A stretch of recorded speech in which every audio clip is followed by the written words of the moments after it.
Halo, selamat datang di Kongko United TV. I'm United, we're all United. Di video kali ini gue pengen ngomongin tentang pressconnya Erik ten Hag ya setelah kalah 6-3 melawan Manchester City. Kita mulai aja langsung ya.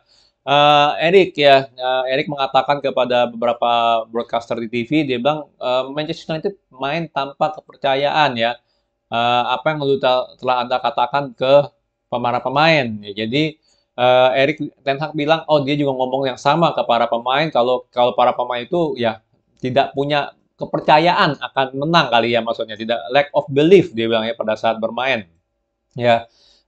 Dia udah ngeliat highlightnya, dia bilang sangat jelas gitu loh, kita nggak defend dengan apa, we are not defending on the front foot ya, berarti ibaratnya kita kurang agresif kali ya dalam defend, kita membiarkan mereka bermain dan kita kurang kurang kurang berani pada saat megang posisi bola gitu ya, mungkin terlalu panik kali ya, kebanyakan long ball atau apa, maksudnya seperti itu. Technical skill mistakes ya, oh ya, jadi kesalahan-kesalahan dalam melaksanakan skill-skill teknikal, kesalahan dalam membuat keputusan, dan pada akhirnya ya lu nggak punya kepercayaan akan bisa memenangkan pertandingan ini ya, maksudnya seperti itu. Ya, ditanya lagi apakah pemain punya personality-nya atau punya mentalnya untuk menerima kritik seperti itu nih Bang ya. Erik bilang ya mereka harus punya gitu loh mentalnya untuk menerima kritik tersebut, karena jelas pada saat lawan Liverpool dan Arsenal ya kan, performa kita bagus gitu loh, performa kita sebagai tim, dan secara individual pun kita menunjukkan gitu loh kalau kita punya kualitasnya untuk bermain on the highest level kan, dan lu nggak bisa deny itu, dia bilang ya, lu nggak bisa meragukan itu. Nah, jadi ya para pemain harus menerima karena faktanya gitu, kita menang lawan Liverpool dan Arsenal gitu kan ya. Bagaimana cara Anda, Erik ten Hag, menjelaskan kekurangan kepercayaan itu ya? Terus si ten Hag bilang, oh kadang ini ya the other way around ya. Jadi pada contohnya aja dibilang dia di 5 game terakhir kita membawa attitude on the pitch, dia bilang ya, kita bawa attitude di lapangan ya. Kita punya strong belief kalau kita bisa menang dan sangat yakin gitu loh ya, dan akhirnya lu bisa membawa masalah ke pemain gitu. Sorry, bukan ke pemain, ke lawan kita, dia bilang itu ya. You bring the opponent's problems gitu loh. Jadi tapi hari ini hal yang terbalik gitu loh ya. Kita dan dia merasa itu normal dalam proses gitu loh ya, patternnya harus naik ya, jadi pattern prosesnya itu harus naik gitu loh, benar nggak? Dan dia bilang ya jelas itu kita lagi mulai naik ya, tapi pasti dalam proses itu ada setbacknya gitu, jadi nggak lu cuma naik naik naik naik, naik terus, tapi pasti ada turunnya lagi, ada naik turun lah ibaratnya ya, dalam proses, dia bilang seperti itu ya. Dan kita harus belajar dari apa namanya, setback setback tersebut ya, dan jangan kabur dari setback tersebut ya, ini yang paling penting gitu kan. Walaupun kita kalah, kita harus belajar apa yang went wrong, yang apa yang harus diperbaiki. Dia seperti itu ya, kita harus punya solusinya juga gitu, dan kita harus melakukan solusi-solusi tersebut ya, dan kita bakal move on dan carry on to the next game. Jadi dia pengen fokus ke next game-nya sekarang ya. 1 bulan tanpa domestic football ya, tanpa Premier League, apakah itu sebuah alasan? Ya, dia bilang nggak pernah ada alasan dalam football ya, ini keren nih ngomongnya kan. Dia bilang kita harus memberikan hasil, membawa hasil ya. Ya jelas kalau break itu ada efek ya, maksudnya international break ya, bukan bukan domestic football break ya, ada efek, tapi lu nggak bisa bawa alasan itu tersebut gitu kalau performa lu juga ancur-ancuran gitu ya. Apalagi kalau lu performa ancur-ancuran dan juga hasilnya ancur gitu loh, bilang kayak katanya pemain-pemain tidak mengikuti peraturan ya, dia bilang ya mulai lagi gitu, dia bilang ya harus dimulai dari kepercayaan untuk memenangkan pertandingan on the pitch ya, dan baru lu bisa dapat hasil, dia bilang gitu ya. Dan lu bisa ngalahin, dan lu harus bisa ngalahin lu punya lawan ya, pada saat megang bola sama pada saat nggak megang bola ya. Dan secara konsekuensi, kalau lu nggak follow the rule, lu nggak follow prinsipal, dan nggak bertindak sebagai sebuah tim, ya pasti semuanya itu bakal jelek gitu loh, hasilnya bakal jelek, dia bilang gitu, dan gamenya bakal bakal didominasi sama lawan gitu, dia bilang seperti itu. Lalu ditanya soal Ronaldo, apakah Ronaldo sekarang pilihan striker ketiga ya? Lalu dia bilang enggak, gua nggak bakal bawa Ronaldo hanya karena kita kalah 4-0 gitu loh ya. Cuma buat karena respect menghormatin Ronaldo doang gitu loh, apalagi dengan karir dia yang sangat besar ya, Ronaldo ya. Dan juga ada ini gitu loh, ada apa? Ada kesempatan untuk mainin Anthony Martial karena Anthony Martial perlu game time ya, dia kan baru injury lama. Ya, tapi ya dia nggak mau intinya dia nggak mau mainin Ronaldo karena cuma buat respect doang ya. Jadi ya ibaratnya ya dia bodo amat lah. Ya nggak peduli Ronaldo sebesar apa ya kalau dia menurut dia nggak harus main, ya nggak harus main gitu sih. Ya. Lalu ditanya soal gol kedua ya, kenapa Haaland nggak ada yang jaga? Eriksen job to mark Haaland for second goal. What's the plan? Ya kalau lu lihat seharusnya itu Rafael Varane yang out ya, maksudnya out dalam ini out of position, bukan si Eriksen ya. Jadi mungkin lu lihat, gue juga ngelihat itu juga, tapi kita miss one ya, dan important one because of injury ya, karena injury juga. Jadi harusnya sih Varane yang marking Haaland lah intinya gitu. Tapi karena dia out injury, makanya Eriksen yang mau nggak mau jaga Haaland. Eh, jadi itu bukan bukan rencananya lah dari awal untuk Eriksen jagain Haaland, tapi mereka harusnya Varane yang jaga Haaland dari awal.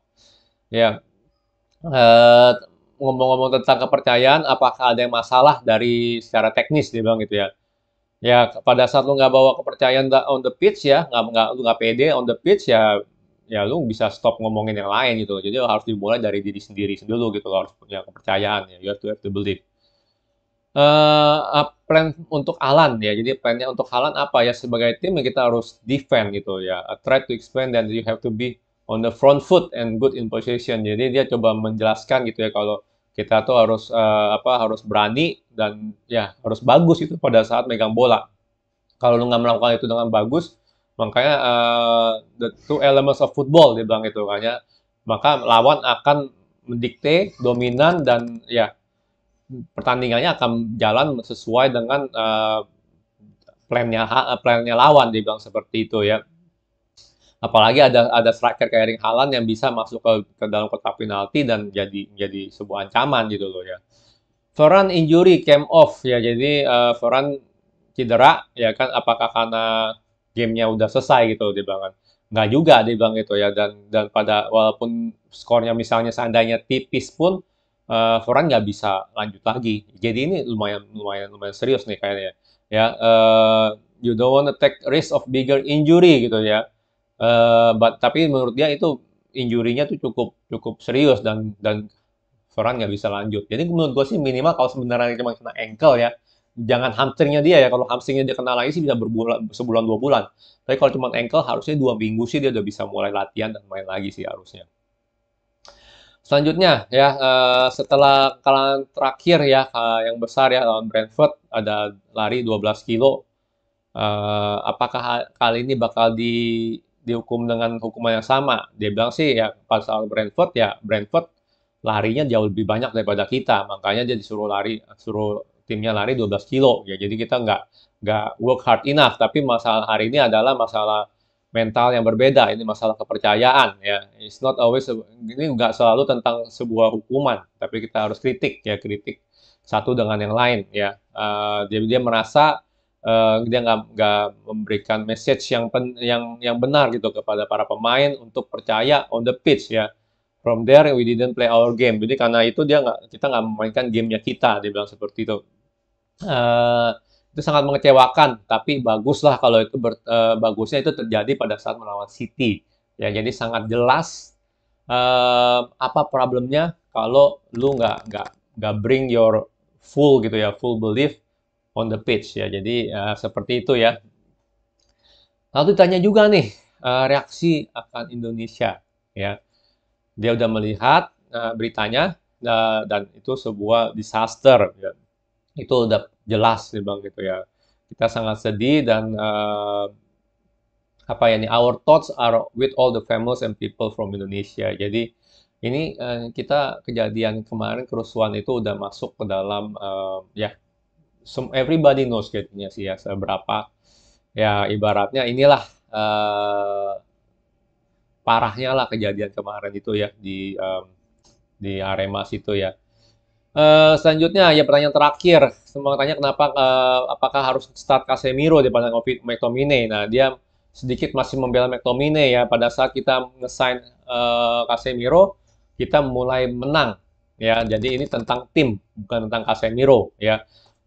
The team is doing really well. Jadi lumayan juga bagus dan juga kita mulai ada winning streak ya, jadi ada 4 kali menang berturut-turut ya, jadi itu pun karena juga Scott McTominay performanya bagus gitu loh ya, jadi dia si siapa namanya si Ten Hag bilang yakin kalau Casemiro bakal penting untuk Manchester United, tapi dalam jangka pendek pun ya dia harus fight gitu, Casemiro harus fight untuk mendapatkan tempatnya di tim.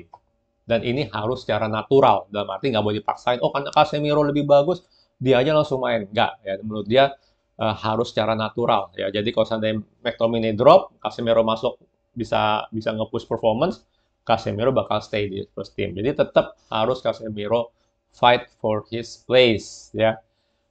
Paling itu doang ya interviewnya Erik Ten Hag.